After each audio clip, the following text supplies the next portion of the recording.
Жаңа босанған әйелдің мінезінің кенеттен өзгеруіне босанудан кейінгі күйзеліс себеп болуы мүмкін. Ондай аналарға көмек керек. Босанғаннан кейінгі күйзеліс деген не?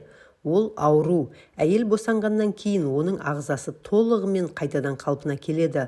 Соған байланысты гормондық өзгерістер болады. Бұл адамның көңіл күйіне де әсер етеді. Ол уақытта кейбір әйелдердің ештеңеге көңілі толмаса, екіншісінің көңілі босап жылай беруі мүмкін. Үшіншісінің мінезі тіпті өзгеріп кетеді. Ондай кезде әйелді ешкім түсініп, қолдау көрсетпесе, күйзеліске соқтырады. Жаңа босанған әйелдің күйзелісі ұзақ уақытқа созылады. Ол 2-3 ай, тіпті 1 жыл уақытты қамтуы мүмкін. Неден пайда болады? Әйел адамдар босанғаннан кейін неге күйзеліске түседі? Ең бірінші генетикалық тұқым қуалаушылық. Егер әйелдің туысқандарының бірінде күйзеліс болса, оның да ұшырауы мүмкін. Екіншіден, стресс әсер етеді. Әйел өте ауыр босанған болуы мүмкін. Көбі соны ескере бермейді.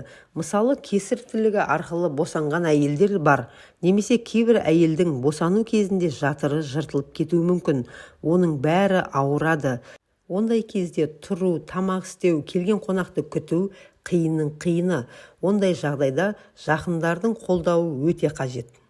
Үшіншіден, отбасындағы күйеуімен, туысқандарымен болатын түсініспеушіліктер. Босанғаннан кейін әйелдің гормондары оны тез ашуланатын, жылауық қылып жіберуі мүмкін. Көңіл күйі де құбылмалы болады. Жақындары осыны түсінбегендіктен араларында ұрыс-керіс болады. Бұл да күйзеліске соқтырады. Төртіншіден, назардың жетіспеушілігі де әсер етеді. Бізде қалай? Аяғы ауыр әйелдерді көрсек, әлемде одан асқан сұлу жоқ деп асты-үстіне түсеміз. Ауыр зат көтертпейміз. Автобуста орын береміз. Ал босанғаннан кейін жаңағы назардың бәрі оның баласына ауып кетеді. Әйелге ана ретінде ешқандай көңіл аудармаймыз. Бұл да оған қатты әсер етеді.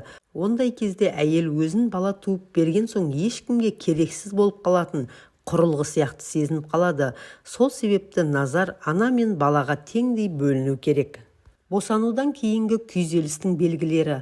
Босанғанына 1 айдан асса да, әйелдің көңіл күйі болмай, ештеңеге көңілі толмай жүрсе, мінезі қайтадан бұрынғы табиғи қалпына келмесе, жақындары ойлануы керек. Мүмкін ол босанудан кейінгі күйзеліске ұшыраған шығар. Екінші, ұйқының бұзылуы. Әдетте күйзеліске түскен адам ұйқысыздыққа ұшырайды, немесе ұйықтай беретін болады. Әрине, жас босанған ананың ұйқысы 4 бөлінеді, бірақ сонда да бұны назарда ұстау керек. Үшінші, ангедония. Ол адамның өмірден, бұрынғы қызығушылықтарынан ләззат ала алмауы. Бұрын әйелді қуанышқа бөлеген заттар енді оған мүлдем әсер етпейді. Мысалы, егер ол бұрын какао ішкенде рахат бір сезімге бөленсе, сол үшін қуанатын болса, босанғаннан кейін оған түк мән бермейді.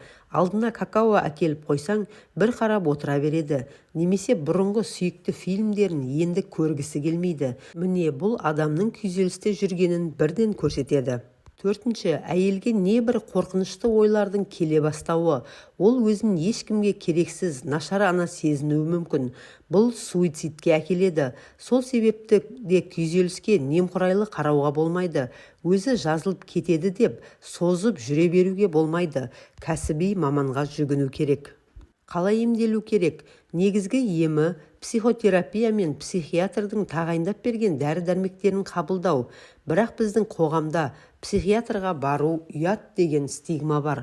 Көбі оған қаралатындай жынды емеспін ғой деп ойлайды. Шындығында бұл аурудың өте қатты тарағаны соншалықты, одан ұялатын ештеңе жоқ. Егер әйелге кәсіби көмек көрсетілсе, ол ана болу бақытын сезінеді. Кейбіреулер аяғы ауыр кезінде үлкен бір бақытты күтіп жүреді. Жуырда ана атанамын, бәрі жақсы болады деп ойлайды. Босанғаннан кейін ол өзі күткендей бақытты сезінбеуі мүмкін. Сөйтіп ана деген ардақты атақты ауыр жүк ретінде қабылдай бастайды. Сондықтан күйзеліске түскен жас ананы кәсіби маманға апару керек. Әрине, кейбір әйелдер өзінің босанудан кейінгі күйзеліске түскенін біліп, өзімен жұмыс істейді, ойларын ретке келтіреді. Бірақ бұл көп әйелдің қолынан келе бермейді. Екінің бірі өзінің күйзелісте жүргенін аңғармайды. Мәселе осында.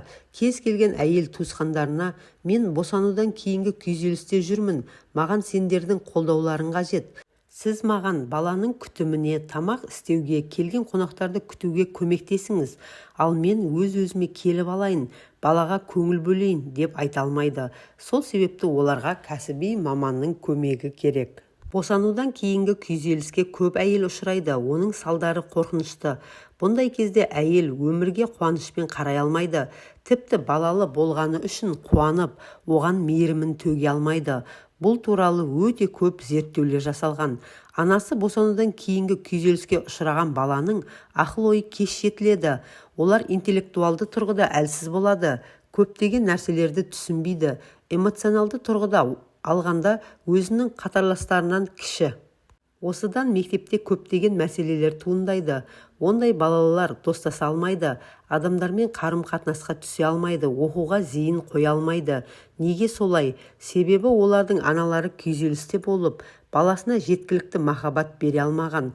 Оның әрбір қылықтарына толықтай қуана алмайды. Сол себепті де баланың жетілуі баяу жүреді.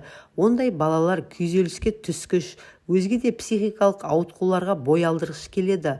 Оларға өмір сүру қиын. Сондықтан босанудан кейінгі күйзеліске көз жұмып қарауға болмайды. Ол баланың да болашағы деп қарау керек. Себебі отбасында махаббатты тарататын орталық ана. Егер ана бақытсыз болса, бала да сондай болмақ. Әйел босанған соң бұрынғы қалпына келуі үшін кем дегенде 1 айдай уақыт қажет. Осыны түсініп, босанған аналарға көмектесіп жүрейік. Видеоны соңына дейін көргеніңізге рахмет. Видео пайдалы болса, тіркеліп, лайк басуды ұмытпаңыз. Деніңіз сау болсын.